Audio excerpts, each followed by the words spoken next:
Hi, Dr. Mike Dusa here from Dr. Dusa's Iron Hour. I want to thank you for tuning in with me right now. Before I start, I want to just tell you that I am outside walking my dog Fozzie right now in a 29-degree Connecticut blustery cold. I'm wearing only a t-shirt and shorts and shoes. Don't ask me why. It is brisk, I think, more clearly when I've got a little pep in my step, and I certainly do right now. But I do want to thank you for opting in.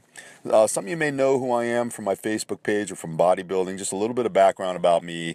I've been involved in bodybuilding for 4 decades. I started as a kid in the mid-70s lifting weights when I could tell you it was hardly a popular thing to do back then. I competed in bodybuilding for 25 years. I've promoted shows. I've written for the publications. I've judged, emceed at every level except the professional level. I was probably the best mediocre bodybuilder you'd ever meet. I don't really expect anybody to really know me in a wide way as far as bodybuilding goes. But I did have the benefit early on of becoming great friends with luminaries such as Mike Katz, Robby Robinson, and Frank Zane. I've been friends with Mike for many, many years. You know him from pumping iron and being Mr. Universe and Mr. America, Mr. World. Robby Robinson, one of the top 5 bodybuilders in history, and Frank Zane, of course, 3-time Mr. Olympia. Many of you have also read the interviews I've been doing over the past year. I've done over 90 of them now of bodybuilders from the, if you want to call it the golden age, guys like Samir Banu, Mr. Olympia, Pete Grimkowski, Roger Callard, Troy Zucolato, Gary Leonard, Porter Cottrell, Rich Gaspari, many more and many more to come. It's been a lot of fun. I've learned a lot. It's amazing that I have access to these guys. I'm able to talk to them every single day, and I'm also happy that you'll also be able to tune in and learn from them as well. I was also a chiropractor. I still am a chiropractor, but I was in practice for 20 years here in Connecticut, and I also ran a nutrition clinic and weight loss clinic along with my chiropractic center. And you know, I noticed certain things over time. I'm pretty good at what I do. I think I certainly wouldn't say that I suck at anything, and I'm certainly not the best at anything. And in my nutrition clinic, for instance, people would lose weight, and I think they would do well. But invariably, maybe I'd be out and about town in 6 months, and I'd see these folks, and they would have gained the weight back. I don't know if that was me. I don't know if I didn't do a good job. I didn't teach them properly. It was their weakness. I don't know.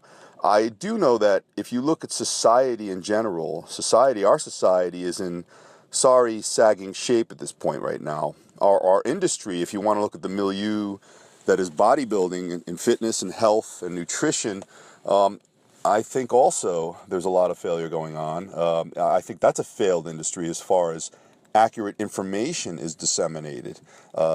I mean, really, you have to ask yourself, what is real? What are you learning? What are you seeing as far as what is the real deal? I mean, reading a bodybuilding magazine now, if you can find one, is a lot like reading Car and Driver magazine and never hearing about an engine.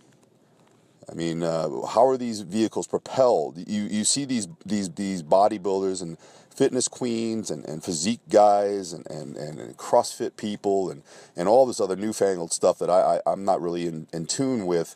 What is real? Are you seeing airbrushed images? When I in my day when I was in top shape, I actually still think I am in good shape. But I had a 4-pack. My abdominals. Maybe you saw 4 abdominals. I considered good abdominal development. Now these young guys, they have 10 packs, 12 packs.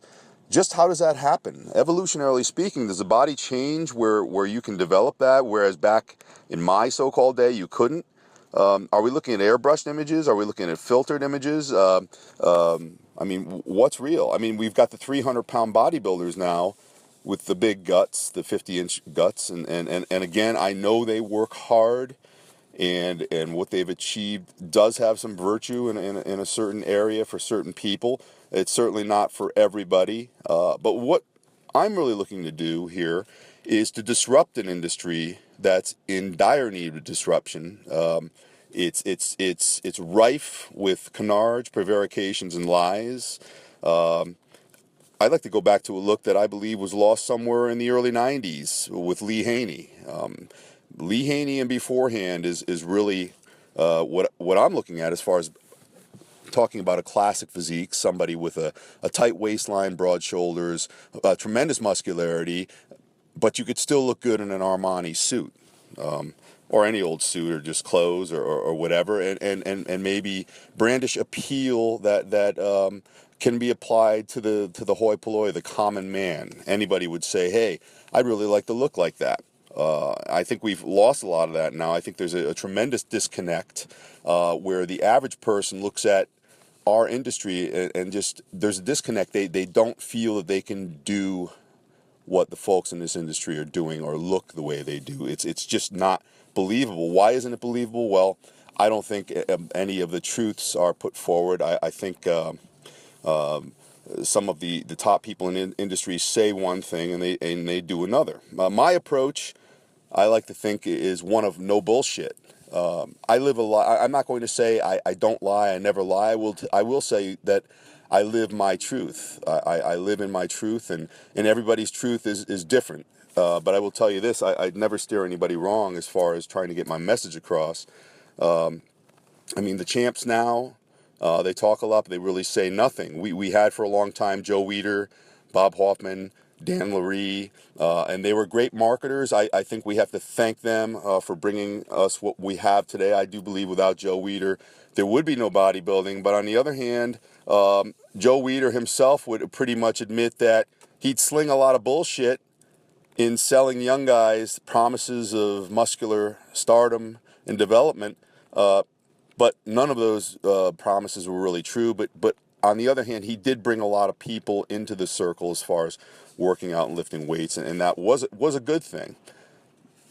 But what we're doing now is, up to this point, my interviews have all been conducted on the telephone, and I've actually transcribed the interviews out. Now we're switching to a YouTube channel for Dr. Dusa's Iron Hour. Many of the stars we've talked to will be back for live interviews, some of them on a regular basis. Guys like John DeFendis, one of the top personal trainers in the world, Doug Brignoli, I would say the top biomechanics genius and top bodybuilder in the world today, Jerry Branham, who is a nutritional genius, along with many of the top physique stars, Mr. Olympia's, Frank Zane, Samir Banu, Mike Katz, Bill Grant, a lot of the guys from the pumping era, iron era. Doesn't mean to say that I'm not going to speak to anybody from the 2000s or more recent days of bodybuilding, but generally we're sticking to the classic era of bodybuilding, more of the Steve Reeves vein type of physique. So basically what I'm doing is I'm bringing all the best together from history to here, one place. I pretty much have access to everyone. There's maybe a couple of people I would rather not talk to. As far as them being physique masters, they are among the best, but maybe they're a little bit bankrupt of virtue and character, and I don't care what kind of information they have to share. If they're not good people, I really don't want to talk to them. But this will be a true resource center for you. You'll get a lot out of this. I do think everything has value. I think anybody who exerts themselves and rises to a certain level has value, even a 300-pound bodybuilder. I know it takes a lot to do that. But again, some people say, hey, listen, what do you think of so-and-so who's today's Mr. Olympia compared to the champion from 1975? I'd say, well, listen, what you have today is not bodybuilding. It's something different. So you really can't compare the two. Like I said, I know these guys work hard, but the unwieldiness of weighing 300 pounds, struggling to breathe, and having a 40-inch waistline, that's kind of unsavory. And for me and my kind of crowd, it's just not realistic. So along with the words of wisdom of all these guys, the physique icons that you'll hear here, you will also benefit from our blog. I'll be writing a blog every single day. If you opt in for the email newsletter, you can get that each day. There'll be nutrition and exercise systems here as well. All of these are derived from routines that are made from the stars, the best in the world in human history today.